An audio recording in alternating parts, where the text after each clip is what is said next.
Hi friends,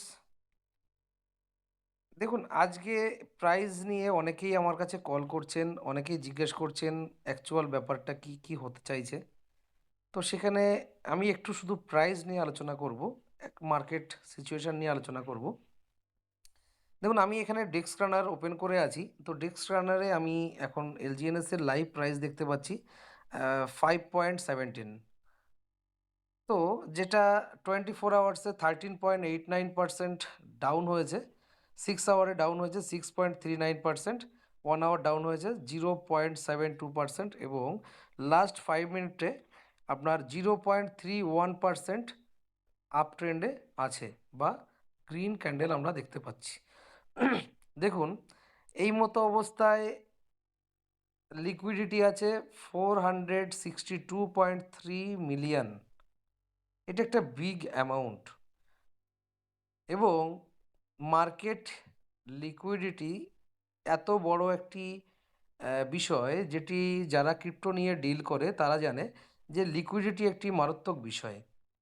liquidity যত high থাকবে তত আমরা সিকিউরিটি অনুভব করব, সিকিউরিটি পাবো, মেন্টাল স্যাটিসফ্যাকশান আসবে যে না লিকুইডিটি আছে মানে আমার অ্যাসেটটি আমি যখন তখন যখন খুশি আমি এখান থেকে লিকুইডেট করে নিয়ে যেতে পারবো। এবং প্রায় কাছাকাছি 10 বিলিয়নের কাছাকাছি আমাদের এই মতো অবস্থায় এলজিএনএসের মার্কেট ক্যাপ, যেটা একটি অনেক বড় বিষয়। এবং দেখতে পাচ্ছেন ফ্রেন্ডস যে এখনও পর্যন্ত 24 আওয়ার্সে 10,77,000 ট্রানজ্যাকশানস হয়েছে, যার মধ্যে বায়ার্স আছে 1,38,157 এবং সেলার আছে 1,34,161।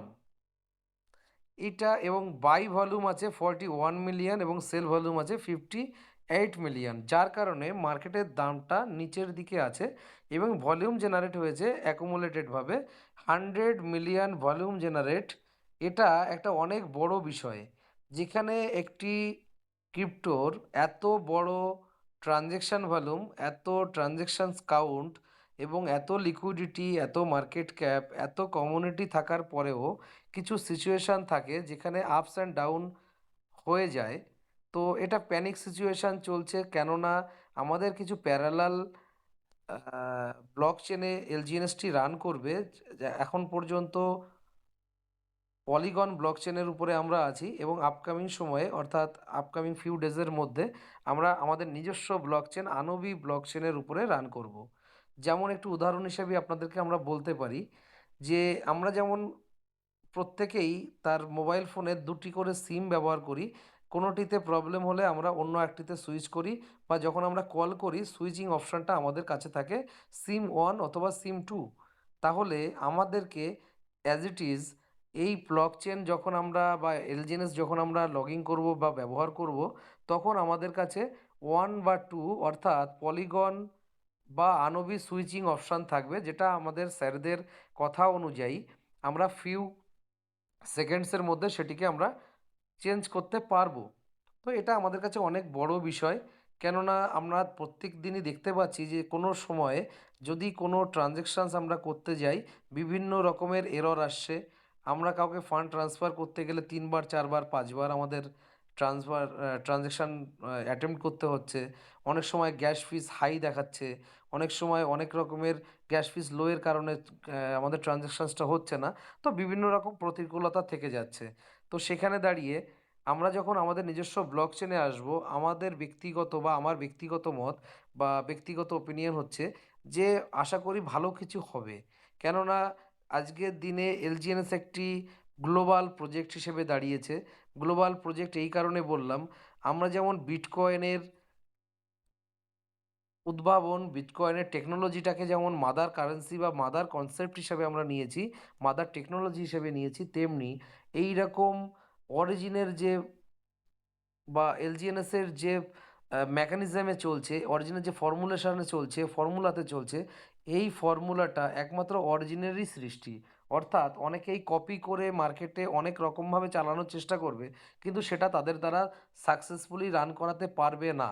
কেননা অরিজিনের যে ১৩৭ খানা স্মার্ট কন্ট্রাক্ট আছে, সেই ১৩৭ খানা স্মার্ট কন্ট্রাক্টের মধ্যে কোন সময়ে কোন স্মার্ট কন্ট্রাক্টটি ব্যবহার হবে, কোনটি প্রফিটেড হবে, কোনটির মধ্যে কত প্রফিট লুকিয়ে আছে, ভালো জিনিস লুকিয়ে আছে, সেটা কিন্তু যারা কপি করছে তারা কিন্তু বুঝতে পারছে না। তারা শুধু বাইরের দিকটা দেখছে। যেমন কার্ডসের কথা বলি, যেমন তাসের কথা বলি, যার কাছে কার্ডস আছে বা তাসগুলো যার হাতে থাকে সেই একমাত্র দেখতে পায় তার হাতে কী আছে। অপোজিশনে যারা থাকে তারা দেখতে পায় না যে তার হাতে কোন তাসটি আছে, সেই তাসটি দিয়ে কিভাবে তার গেমটাকে চেঞ্জ করানো যাবে। তো সেটাই আমি বলতে চাইছি যে দেখুন, আরেকটা বিষয় আমি একটু আলোচনা করতে চাই, সেটা একটু ট্রানজ্যাকশনসের দিকে যদি একটু ফলো করি। দেখুন ফ্রেন্ডস, আমি ফিল্টার করিনি, শুধুমাত্র ট্রানজ্যাকশনসে আসলাম। এভরি সেকেন্ড দেখুন মার্কেট গ্রিন হয়ে যাচ্ছে। এভরি সেকেন্ড কিছু সময় আগে পর্যন্ত আমি যদি স্ক্রল করে নিচের দিকে আসি, তখন ছিল রেড, এখন আছে গ্রিন। তখন ছিল রেড, এখন আছে গ্রিন। দেখুন আমি এখানে $১০,০০০ ফিল্টার করেছি। আমি যদি এটাকে $২০,০০০ ফিল্টার করি, তাহলে শুধু ট্রানজ্যাকশানসগুলো আপনারা দেখুন। ২৬ সেকেন্ডস আগে $১,০০,০০০ কাছাকাছি একটা ট্রানজ্যাকশানস হয়েছে। ৭ মিনিট আগে $৭২,০০০ ট্রানজ্যাকশানস হয়েছে। ৯ মিনিট আগে $৮২,০০০ ট্রানজ্যাকশানস হয়েছে। ২৮ মিনিট আগে $68,৫০০ সেল হয়েছে। তো এই সেলের সঙ্গে সঙ্গে বাইও চলছে। তাহলে আমার প্রশ্ন হলো, যারা আমরা সেল করছি তারা আমাদের মতনই কেউ না কেউ, আবার যারা বাই করছে তারাও আবার আমাদের মতন কেউ না কেউ। অতএব আমি এইটুখানি ১ বছরেরও বেশি সময় এলজিএনএসের সিস্টেমে এসে এইটা উপলব্ধি করতে পেরেছি যে এইরকম প্যানিক সিচুয়েশান আমি ৪ থেকে ৫ বার দেখেছি। তো ৪-৫ বারের অভিজ্ঞতা দিয়ে আমি বলছি যে কোনো কেউ প্যানিক সিচুয়েশানে সেল করে সে পরবর্তী সময়ে যখন বাই করছে বা রি-এন্টার করছে এলজিএনএসের সিস্টেমে, প্রত্যেকেই একটা মেজর পার্সেন্ট লস করে আবার এখানে এন্ট্রি করছে। একটু উদাহরণ দিয়ে আপনাদেরকে বলতে চাই। ধরে নিন আপনার কাছে সেল করার কথা ছিল $৮ হিসাবে। আপনি সেইটিকে $৮ সেল না করে যখন মার্কেট ডাম্প হচ্ছে অর্থাৎ নিচের দিকে আসছে, তো নিচের দিকে আসতে আসতে আপনি এসে সেল করলেন কত ডলারে? না $৪। তাহলে অলমোস্ট আপনার ফান্ড 50% লস করলেন। সেল করার সময় 6% স্লিপেজে আপনি সেল করলেন, সেটাও আপনার লস হলো। দেন আপনি যখন মার্কেট আবার আপ ট্রেন্ডে যাচ্ছে অর্থাৎ ৪ থেকে ৪.৫, ৪.৭০, ৪.৮০, ৪.৯০, ৪.৯৫, ৫, ৫.১০, ৫.১৫, এইভাবে আপনি দেখতে দেখতে দেখতে দেখতে যখনই $৬, $৬.৫ যখন পৌঁছালো তখন গিয়ে আপনি আবার বাই করলেন। তাহলে কি হলো ফ্রেন্ডস? আপনি ১,০০০ কোয়ান্টিটি সেল করেছিলেন, ভ্যালুয়েশন এসে দাঁড়িয়েছিল যে অ্যামাউন্ট, সেই অ্যামাউন্ট দিয়ে আবার যখন আপনি বাই করলেন, আবার আপনার সেলিংয়ের যে অ্যামাউন্ট ছিল, যে কারেন্সি ছিল বা ডলার ছিল, সেই ডলার দিয়ে আপনি কোয়ান্টিটিটা ১,০০০-এর জায়গায় ৫০০ কি ৬০০ কি ৭০০ আপনি কিনতে পারলেন। তাহলে সেখানে গিয়েও আপনার লস হলো। তাহলে বোথ সাইড আপনার লস। আপনি সেল করার সময় লস করলেন, আবার বাই করার সময়ও লস করলেন। তাহলে ফ্রেন্ডস, দিনের শেষে আপনার কাছে কি দাঁড়ালো? আপনি কিন্তু লসেই থাকলেন। যারা এখানে সেল করেনি তারা কি হলো? তারা কিন্তু প্রফিটেই থেকে গেল। আবার যাদের $৮ ছিল তাদেরটা $৪ এসেছিল, সেল করেনি, তারা কিন্তু আবার $৭, $৮ পৌঁছে যাওয়ার পরে আবার তার ফান্ড ইকুয়াল চলে আসলো। প্রফিটটা কি হলো? সে সেল না করার জন্য তার অ্যাসেটটা সেম থাকলো, এবং সে যে এই সময়টার মধ্যে যে স্লিপেজটা লস করে, অন্য কেউ লস করেছিল, সেটা যে ব্যক্তি সেল করেনি সে লস করলো না। এবং এই সময়টার মধ্যে যে ৮ ঘন্টা অন্তর আমাদের যে অটো কম্পাউন্ডিংটা চলছে, সেই কম্পাউন্ডিংয়ের মজাটা সে নিল। অর্থাৎ তার কাছে কিন্তু ৩ থেকে ৪ দিকের থেকে প্রফিট আসলো, আর যে সেল করেছিল তার ৩ থেকে ৪ দিকে লস হলো। আমার বলার উদ্দেশ্য এটাই, আপনার ফান্ড আপনার কাছে আছে। একমাত্র এলজিএনএস সিস্টেমই আপনার কাছে সেই অ্যাক্সেস পাওয়ার দিয়ে রেখেছে যে উইদিন সেকেন্ডসের মধ্যে আপনি আপনার ডিসিশানটা এখানে দেখাতে পারবেন। আপনি বাই করবেন না সেল করবেন, থাকবেন না আপনি উঠে যাবেন, সম্পূর্ণ ডিসিশান আপনার। আমরা অ্যাজ এ সিনিয়র হিসেবে আপনাকে কখনোর জন্য গাইড করতে পারি না যে, বা আপনার উপরে চাপাতে পারি না যে আপনি এখান থেকে সেল করে ক্যাশ করে চলে যান, অথবা আপনি এখানে সেল না করে বসে থাকুন। কেননা আমরা যে জায়গাটা দিয়ে এখন চলছি, সেই ক্রুশিয়াল টাইমে যখনই আপনাকে আমি কোনো রকম কোনো ডিসিশান আমার তরফ থেকে জানাবো, সেই ডিসিশানটা আমার ক্ষেত্রে নেগেটিভও হতে পারে, আবার আপনার ক্ষেত্রেও নেগেটিভ হতে পারে। ঠিক আছে? তো যার কারণে আপনি ডিসিশন নিন, আপনি সিস্টেমে থাকবেন কি থাকবেন না, বা আপনি কত সময় ধরে থাকবেন, বা আপনি কত প্রফিট এখান থেকে আর্ন করতে চাইছেন, সম্পূর্ণ ডিসিশনটা আপনাকে নিতে হবে।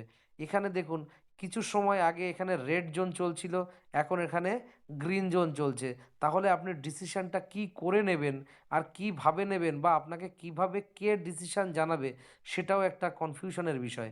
তো ফ্রেন্ডস, আমি এটা বলতে চাই যে আপনারা সিস্টেমে এসছেন, সিস্টেম থেকে প্রফিট নিন, সিস্টেম থেকে লস নেবেন না। সিস্টেম থেকে লস নিয়ে এখনো পর্যন্ত কেউ এই সিস্টেমে আবার ব্যাক করেনি, বা কোনো বিজনেসে শেয়ার ব্যাক করে না।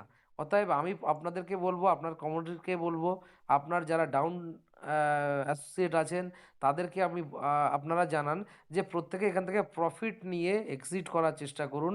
অর্থাৎ আমরা যে ক্যালকুলেশনটা এখানে মেনটেন করি, এসডব্লিউপি মডেল, যে প্রতি মাসে, প্রতি সপ্তাহে বা প্রতিদিন আপনার ক্যাপাসিটি অনুযায়ী যে পরিমাণ আপনি প্রফিট এখান থেকে গেইন করছেন, সেই প্রফিটটাকে আপনি সেল করে আপনার প্রিন্সিপালটাকে আগে রিকভারি করুন। এই ফর্মুলেশনে যদি আপনি চলতে পারেন, মার্কেট যদি ডাউন ট্রেন্ডেও যায়, তাহলেও মোটামুটিভাবে ধরে দেখা যাচ্ছে আজকের বা এখনকার সিচুয়েশান অনুযায়ী 4.5 থেকে 5 মাসের ভিতরে আপনার প্রিন্সিপাল অ্যামাউন্ট, অর্থাৎ ইনভেস্টমেন্ট অ্যামাউন্ট আপনার রিকভার্ড হয়ে যাবে, অর্থাৎ আপনার ঘরে ঢুকে যাবে। এবং তার পরবর্তী সময়ে সম্পূর্ণটাই আপনার প্রফিটেড থাকবে। আপনার প্রফিটটা আপনি লং টাইমেও রাখতে পারেন, শর্ট টাইমেও রাখতে পারেন, আপনি মান্থলি উইথড্র করতে পারেন, সম্পূর্ণ ডিসিশনটা তখন আপনি নিতে পারবেন। তো আমি ফ্রেন্ডস আপনাদেরকে একটাই সাজেশন দেব, যে আপনারা এখান থেকে প্রফিট নিয়ে বের হয়ে হবেন, এবং এখান থেকে লস নিয়ে কেউ যাবেন না। কারণ লস নিয়ে গেলে আমার ব্যক্তিগতভাবে খারাপ লাগবে, কেননা আপনারা আমার সঙ্গে জুড়েছেন। আমি আপনাদের সঙ্গে এই কমিউনিটি বিল্ড আপ করতে পেরে সত্যিই খুব আনন্দিত, এবং সবার সঙ্গে আমার কম বেশি ভালো যোগাযোগ, ভালো সম্পর্ক আছে। তো যদি কেউ এখান থেকে প্রফিট না নিয়ে যান, তাহলে আমার খারাপ লাগবে। তাই আমি বলবো, ডিসিশানটা আপনারা নিন, যেটা করবেন ভেবে চিন্তে করবেন। সব সময়ের জন্যে আপনার ফান্ডের দায়িত্ব আপনাকেই নিতে হবে। Thank you friends. সবাই মার্কেট খেয়াল রাখুন, সবাই মিটিংয়ে জয়েন করুন। মিটিং যখন আমরা গ্রুপে অ্যানাউন্স করি, গ্রুপে লিঙ্ক পাঠাই মিটিংয়ের জন্য, আপনারা প্রত্যেকেই আপনাদের ফান্ডের কথা চিন্তা করে গ্রুপটাকে ফলো করবেন, এবং মিটিংয়ে জয়েন করে এডুকেশন নেওয়ার চেষ্টা করবেন, এবং কেউ মিসগাইড হবেন না। এইটুখানি আমি আপনাদেরকে রিকোয়েস্ট করব। আপনারা প্রত্যেকেই এখান থেকে ওয়েলদি হন, আপনি ফাইন্যান্সিয়াল ফ্রিডম পান, এটাই আমরা চাই। কেননা এখানে হাজার হাজার লিডার্স, হাজার হাজার ইনভেস্টর এখান থেকে ফাইন্যান্সিয়াল ফ্রিডম অলরেডি তারা পেয়ে গেছে, পাচ্ছে এবং পেতে চলেছে। তো ফ্রেন্ডস, আপনারাও সেই রাস্তায় চলুন। তো অযথা প্যানিক করবেন না, সিচুয়েশনটাকে বোঝার চেষ্টা করুন। আপনার জন্য যেন মার্কেটের কোনো ক্ষতি না হয়, সেটাও আপনারা খেয়াল করবেন। Thank you everyone.